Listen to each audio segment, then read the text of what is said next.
My name is Maria, and for most of my life I was punished for a truth I didn't know existed. In our house, silence lived in the walls. It clung to the curtains, settled into the furniture, and slept between my parents at night. It followed me from room to room like a shadow that never left, no matter how brightly the sun shone outside. I was the first child, yet I was never treated like one. My mother, Elena, used to look at me as if I reminded her of something she desperately wanted to forget. Her eyes never softened when she said my name. It was always spoken carefully, like stepping around broken glass. When I was 5, I asked her once why she hugged Isabella longer than she hugged me. She stared at me for a long moment, then turned away and said, "Don't ask questions that bring pain." I didn't understand then, I understand now. My father, Victor, was physically present but emotionally invisible. He worked long hours, came home exhausted, ate in silence, and disappeared into the bedroom or the garage. Sometimes I would catch him watching me when he thought I wasn't looking, his eyes filled with something heavy. Regret, maybe, or guilt. Isabella, my younger sister, was everything I was not allowed to be. Loved openly, defended fiercely. When she cried, my mother rushed. When I cried, I was told to be strong. Maria doesn't need comfort, my mother once said. She's used to disappointment. Those words carved something deep inside me. Our family looked perfect from the outside. Clean clothes, warm meals, polite smiles at gatherings, but perfection is often just well organized pain. Every dinner was a performance. Every laugh felt rehearsed. And every night I went to bed wondering what I had done wrong simply by existing. The first crack appeared the night my grandmother whispered, "You were never the problem, child." I was 13. That sentence would change everything. The night grandmother Rosa spoke those words, sleep refused to come to me. Her voice replayed again and again in my head, "You were never the problem, child." It sounded like a truth that had been waiting years for someone brave enough to say it aloud. I lay in my bed staring at the ceiling, tracing the cracks above me as if they were maps leading somewhere safer than the house I lived in. Morning arrived without relief. At breakfast, the familiar routine unfolded. My mother placed Isabella's plate gently in front of her, adjusting the napkin, brushing crumbs away as if my sister were made of glass. When my turn came, the plate was set down quickly, without a glance. "Don't be late for school," my mother said to me, her voice flat. Isabella giggled, milk on her upper lip. "Mama, you forgot my lunch note." "Oh, of course," mother smiled, rushing back to the counter. "I'll write it now." I watched in silence, my spoon suspended in midair. I had stopped asking for notes years ago. Father entered the kitchen, already dressed for work. His tie was crooked. He fixed it in the reflection of the microwave door, his eyes briefly meeting mine. He opened his mouth as if to speak, then closed it again. That was how he loved me, almost. At school, I pretended everything was normal. Teachers praised my grades. Friends laughed at my jokes. No one could see the hollowness growing inside my chest. I learned early that achievement was the only language my parents acknowledged, so I became fluent in it. Straight A's, perfect behavior. No trouble, no needs. That afternoon, when I returned home, I found my grandmother sitting alone in the living room. The television was on, but muted. Her hands rested on her lap, fingers knotted with age and secrets. "Come here, Maria," she said softly. I sat beside her, my heart pounding. No one in my family ever asked me to come closer. She studied my face the way people study old photographs, carefully, sadly. "You carry too much for someone so young," I swallowed. "Why does Mama treat me differently?" Her lips trembled. "Some wounds don't heal, they harden instead." Before I could ask more, my mother's voice cut through the room. "Rosa, you shouldn't be filling her head with nonsense." Grandmother straightened. "Truth is not nonsense, Elena." The air thickened. My mother's jaw tightened, and for a moment I thought she might say something she couldn't take back. Instead, she turned to me. "Go to your room." I obeyed, I always did. From the top of the stairs, I heard my mother whisper sharply, "You promised." "And you promised to love her," my grandmother replied. That night, I cried into my pillow for the first time in years. Not from pain, but from the strange relief of being seen, even if only by one person. Downstairs, my family's secrets continued to breathe. And I knew, deep inside, that whatever they were hiding had my name written all over it. The word promised echoed in my mind for days. I replayed my grandmother's voice, my mother's sharp whisper, the way the house seemed to hold its breath afterward. Whatever agreement existed between them had been made long before I was old enough to understand it, but I was old enough to feel its consequences. After that night, my mother watched me more closely. Not with care, with caution. Every movement I made seemed to irritate her. If I spoke too much, she sighed. If I stayed quiet, she accused me of sulking. There was no safe version of me. Meanwhile, Isabella continued to float through the house untouched by tension, humming while she did her homework, complaining loudly when her favorite cereal ran out, things I would never dare to do. One evening, I overheard my parents arguing for the first time. Their voices were low, strained, slipping through the thin wall between the hallway and my bedroom. "She's noticing," my father said. "You think I don't know that?" my mother snapped. "This is exactly why I didn't want Rosa talking to her. She's our daughter, Elena." A pause, a dangerous one. "You say that like it's simple," my mother replied. My chest tightened. "Our daughter." The words felt unfamiliar, almost foreign. Later that night, I found my grandmother in the kitchen, washing the same cup over and over again. "Am I different?" I asked quietly. She turned off the tap and dried her hands slowly. "Different doesn't mean unwanted. That's not an answer." She met my eyes, and for the first time I saw fear there. "Some truths come with a cost, Maria. And not everyone is strong enough to pay it." I nodded, though I didn't fully understand. What I did understand was this: the closer I got to the truth, the more fragile my family became. The breaking point came a week later. I came home early from school with a fever. The house was empty except for my mother. She didn't notice me at first. She was standing in the living room, holding a box I had never seen before. Old photographs spilled out onto the floor. One picture caught my eye. It was my father, much younger, his arm around a woman who was not my mother. The woman was smiling, and she was holding a baby who looked exactly like me. My mother followed my gaze and froze. For a long moment, neither of us spoke. The silence between us was no longer quiet, it was screaming. "You weren't supposed to see that," she said finally. My voice shook. "Who is she?" My mother sat down heavily, years of resentment crashing over her face. "The reason our family has never been whole." And in that moment, I realized the truth I had been circling my entire life. I wasn't the mistake, I was the reminder. My mother did not cry. That was the strangest part. She gathered the photographs with trembling hands, stacking them carefully as if order could undo what had already been revealed. I stood frozen near the doorway, my fever forgotten, my body cold despite the heat burning inside me. "You should go lie down," she said, her voice controlled, distant. "No," I replied. It was the first time I had ever refused her.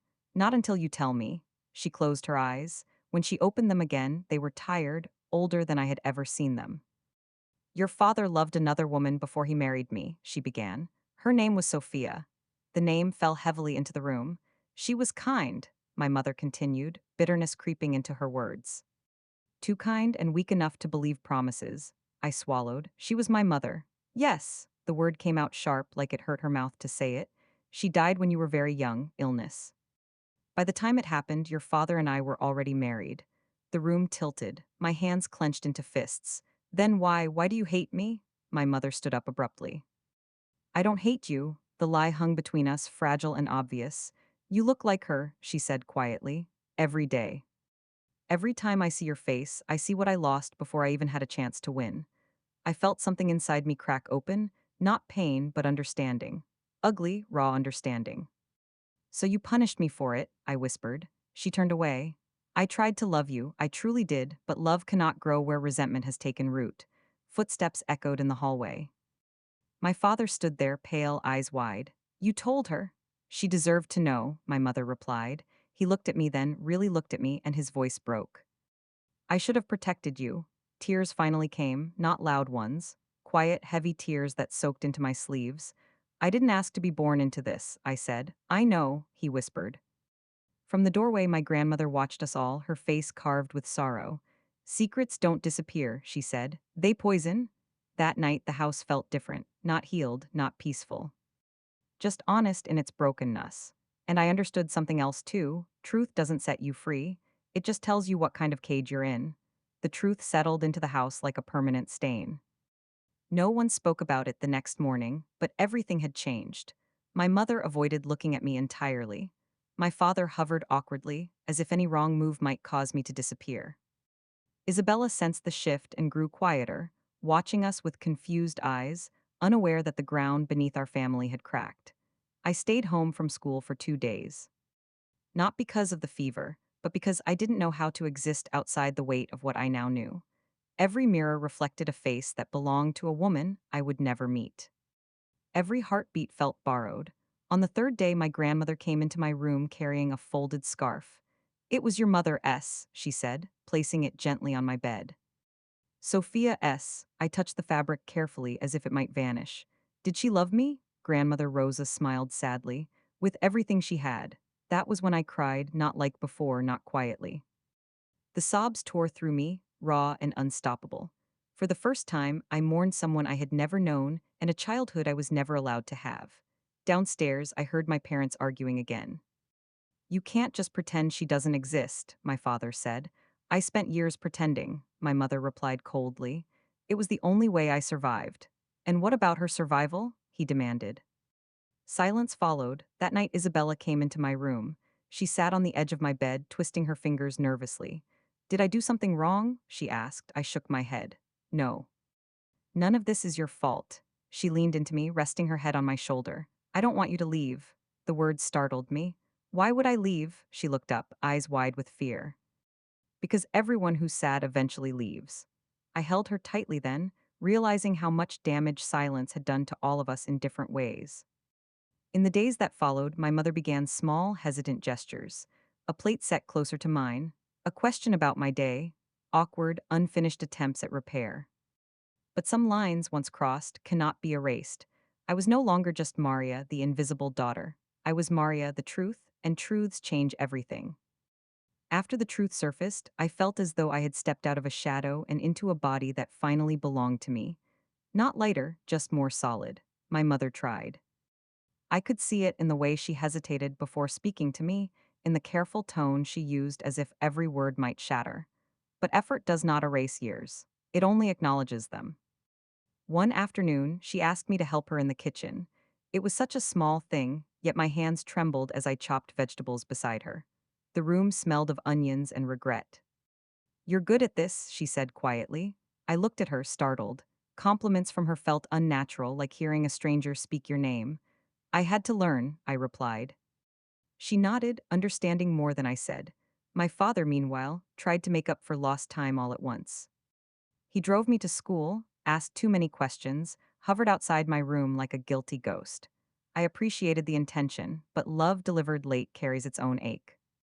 One evening, he sat beside me on the porch. "I failed you," he said. "Yes," I answered. He flinched, then nodded. "You deserved better." So did he, I realized, but some failures echo across generations. At school, I began to change too. I spoke up more. I stopped apologizing for taking space. Teachers noticed. Friends asked what was different. I didn't tell them the truth. Some stories are too heavy to share casually. The real shift came the night my mother knocked on my door. "I want to know her," she said. "Sophia, tell me what Rosa told you." I studied her face. There was no anger there now, only exhaustion and something close to surrender. "She loved music," I said. "And yellow flowers." My mother closed her eyes. "I hated her without ever knowing her." "And me with her," I added gently. She nodded, tears finally spilling. "I'm sorry, Maria." It wasn't forgiveness, but it was a beginning. That night, I dreamed of a woman singing softly, her voice wrapping around me like a promise kept. And for the first time in my life, I felt real. The letter arrived on a Tuesday. It was addressed to my father, but my name was written beneath his, smaller, almost hesitant, Maria Sophia Victor. I stared at it for a long time before handing it to him, my mother watching from across the room like she already sensed the coming storm. My father's hands shook as he opened it. His face drained of color. "Who is it?" my mother asked. He didn't answer right away. He sat down slowly, as if the weight of the paper had suddenly become unbearable. "It's from Sophia's sister," my breath caught. "My aunt?" "Yes," he whispered. "She found us." The room felt too small, too tight. "She's been looking for you," he continued, eyes fixed on the letter. "For years. She didn't know what happened to you after Sophia died." My mother stood up abruptly. "Why now?" The answer came quietly. "She's sick." Silence wrapped around us. That night I couldn't sleep. I imagined a woman with my mother's eyes but my smile. Someone who knew stories about the woman who gave me life. Someone who might look at me without resentment, without guilt, only recognition. The next evening, we drove to the address written in the letter. The house was modest, worn by time but warm. When the door opened, I felt something inside me pull forward. She looked at me and gasped. "Oh," she breathed, "you look just like her." She pulled me into an embrace before I could speak. It was sudden, unfamiliar, and achingly right. Inside, photographs lined the walls. My mother, my real mother, laughed from every frame, singing, dancing, holding me as a baby. I touched one photo gently. She was happy. She was, my aunt said softly, even when she was dying because of you. On the drive home, my mother sat in the back seat silent. Later that night, she knocked on my door again. "I was wrong," she said, "about everything." I met her eyes. "Being wrong doesn't fix the past." "I know," she replied. "But I don't want to lose the future." For the first time, I believed her fear was real. And I realized something else. The past may knock without warning, but it also brings answers you didn't know you needed. After meeting my aunt, the house no longer felt like the only place I belonged. That realization both comforted and terrified me. My aunt called often, her voice soft but determined. She asked about my school, my dreams, the things I liked. Questions no one had ever asked without obligation. Each call carved out a small space in my heart that felt dangerously free. My mother noticed. "You talk to her a lot," she said one evening, stirring a pot that didn't need stirring. "She's family," I replied. "So am I," she said quietly. I looked at her then, really looked. She wasn't angry. She was afraid, afraid that the child she had pushed away had finally found a door out. "I'm not choosing her over you," I said. "I'm choosing myself." The words hung between us, heavy but honest. At school, I applied for a scholarship program in another city. I didn't tell anyone at first. The thought of leaving felt like betrayal, but staying felt like suffocation. When the acceptance letter arrived, my hands shook. My father hugged me tightly. "I'm proud of you." My grandmother smiled knowingly. "Your mother would have wanted this." That night, my mother sat on my bed, eyes rimmed red. "If you go, will you come back?" I thought about the years of distance, the damage. The effort now being made too late. "I don't know," I answered truthfully, "but I won't disappear." She nodded slowly. "That's more than I ever gave you." As I packed my bags, Isabella clung to me. "Don't forget me," I kissed her forehead. Never. Leaving wasn't an escape, it was a declaration. And for the first time, the choice was mine. The morning I left, the house was awake before the sun. Suitcases lined the hallway like quiet witnesses. My clothes were folded carefully, as if neatness could prevent everything from unraveling. I stood in my room, taking in the walls that had held my silence for so many years. The cracks above my bed were still there. Some things never change. My mother hovered near the doorway. "I made breakfast," she said. I nodded, though I wasn't hungry. At the table, Isabella barely touched her food. She watched me like she was memorizing my face, afraid time would erase it. My father cleared his throat too often. My grandmother sat calmly, hands folded, eyes steady. No one spoke much. Words felt dangerous. When it was time to leave, my mother surprised me by stepping forward first. She didn't hug me, not yet. She placed something in my hand, a photograph. It was old and worn. Sophia stood in a field of yellow flowers, smiling directly at the camera. "She would have loved you," my mother said, "not because of who you became, but because you were you." Tears blurred my vision. "Thank you for finally saying that." Her voice broke. "I wish I had said it sooner." "So did I, but wishing never rewrites history." Isabella ran into my arms, sobbing openly. "You promised." "I know," I whispered, "and I keep my promises." My father hugged me tightly, longer than necessary. "Live," he said, "don't survive." Live? As I walked out the door, I didn't look back right away. I was afraid if I did, I'd lose the courage to keep going. The bus ride was long and quiet. The city slowly faded into unfamiliar landscapes. With every mile, I felt lighter and guiltier. Freedom often carries both. At the campus dorm, everything smelled new: fresh paint, clean sheets. Possibility. That night, alone in a strange bed, I cried, not from pain, but from the shock of finally being allowed to exist without permission. Days turned into weeks. I learned who I was when no one expected anything from me. I laughed more. I slept better. I spoke without rehearsing. I even fell in love with the idea of becoming someone my past didn't define. Then the phone rang. It was my father. Your mother collapsed, he said. The world tilted. I returned home faster than I had ever left. Hospitals smell like fear and waiting. My mother lay pale and small, machines humming around her. When she saw me, relief flooded her face. You came, she whispered. I always would have, I said. Her hand found mine. I don't have much time. I shook my head. Don't, she smiled weakly. Listen to me, Maria. Loving you was the hardest thing I ever failed at, but you became stronger because of it. That terrifies me and amazes me. Tears fell freely now. I didn't want strength, I wanted a mother. I know, she said, and I'm sorry. When she passed that night, I felt something unexpected. Peace, not forgiveness, not closure, just peace. At the funeral, I stood tall, not invisible, not broken. I was Maria, and I had finally learned how to leave without losing myself. After the last breath, the house felt hollow after the funeral. Not quiet, hollow.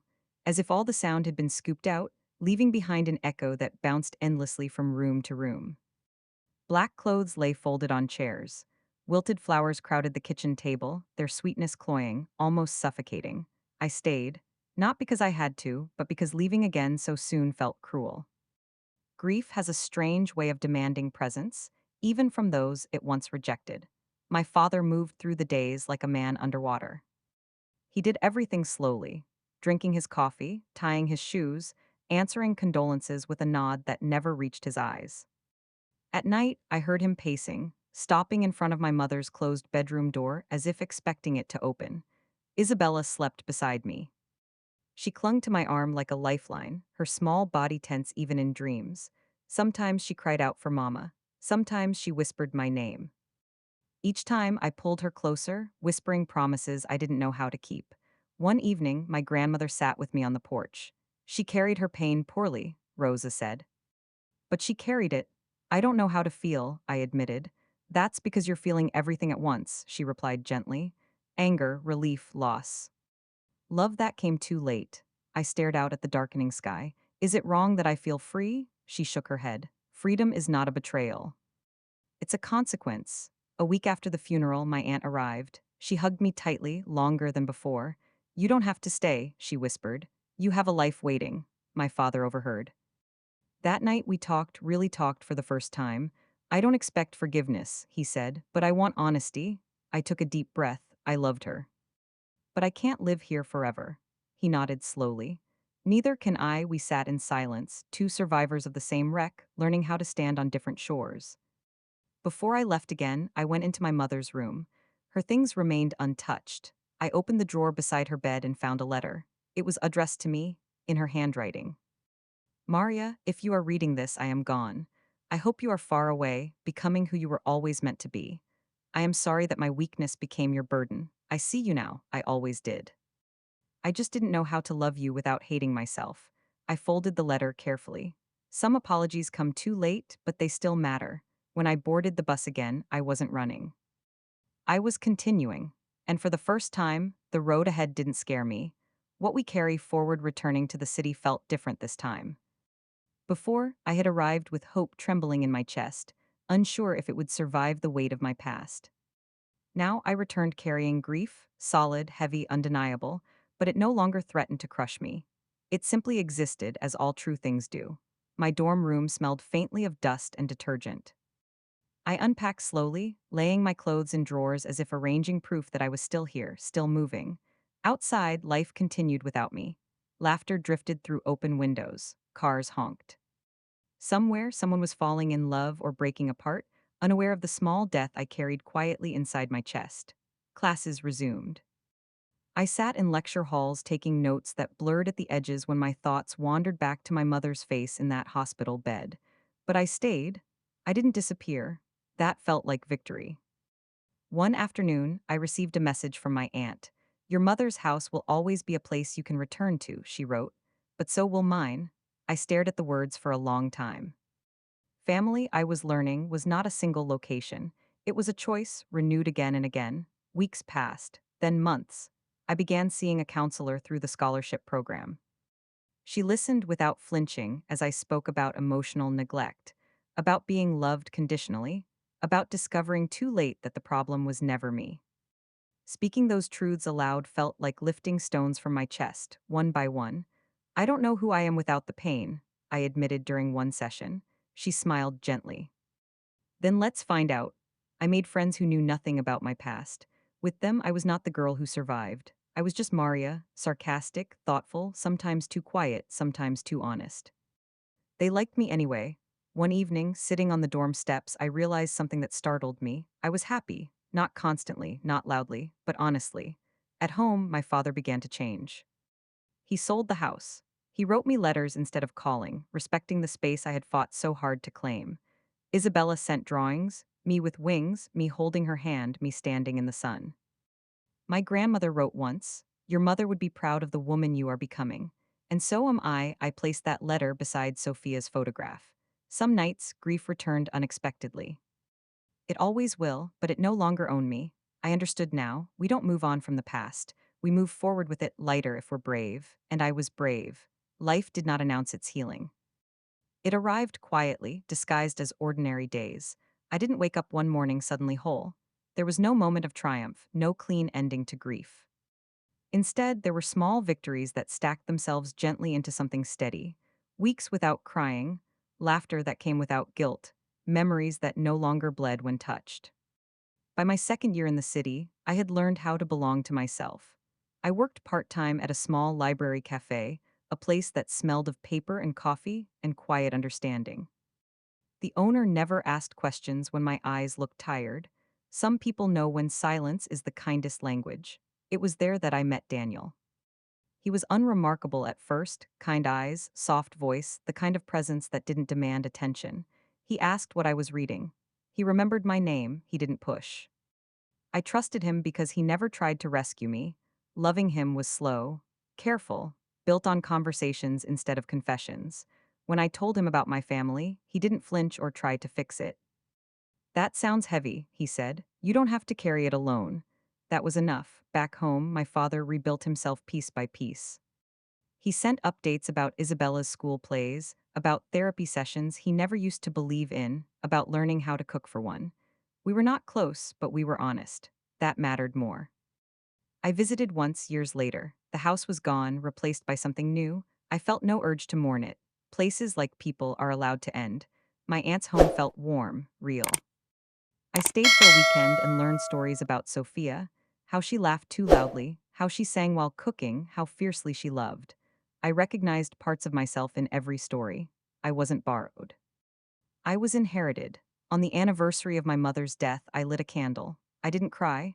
I whispered thank you, not for the pain, but for the truth that followed it. Forgiveness didn't come as a gift to her. It came as freedom for me. Years later, standing at my graduation ceremony, I spotted Isabella in the crowd, taller now, smiling proudly. My grandmother's chair was empty, but I felt her presence in the wind against my face. I thought of the girl I once was, silent, invisible, afraid to take up space. She survived. I lived. My is Maria. And this is the life I chose.